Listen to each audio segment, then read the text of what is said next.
Hi friends, இன்றைக்கி business start அப்க்கான 2வது நாள். இன்றைக்கி நான் பிஸ்னஸ்க்காக என்ன பண்ணேன் அப்படின்னு பார்த்தீங்கன்னா, கடைசியாக என்கிட்ட இருந்த ஒரு ஜுவல்ஸையும் போய் பிஸ்னஸ்க்காக அடமான வச்சிட்டேன். இதில் எனக்கு பெரிய வருத்தம் எதுவும் கிடையாது. ஏன்னா இதுக்கு முன்னாடி எவ்வளோ ஒரு சுச்சுவேஷன் கஷ்டமான சூழ்நிலைலாம் வந்திருக்கு. அப்போல்லாம் ஜுவல்ஸை வச்சுருக்கோம். பட் இப்போ ஃபஸ்ட்டு எனக்காக மட்டும், என்னோட முயற்சிக்காக மட்டும் இதை நான் பண்ணுறேன். அதனால் தப்பு கிடையாது. 2 முடிவில் நான் தெளிவாக இருந்தேன். ஒன்று, கடன் வாங்கக்கூடாது, வீட்டில் பெருசாக யார்ட்டையும் ஹெல்ப் கேட்க வேண்டாம் அப்படின்னு சொல்லிட்டு. அதனாலே இதை நான் பண்ணியிருக்கேன்.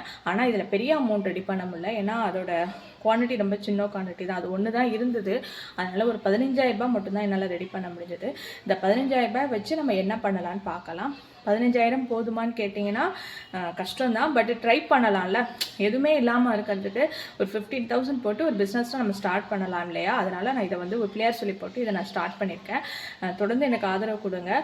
தேங்க்யூ. நாளைக்கு வந்து ப்ராடக்ட் செலெக்ஷனை பற்றி பார்க்கலாம்.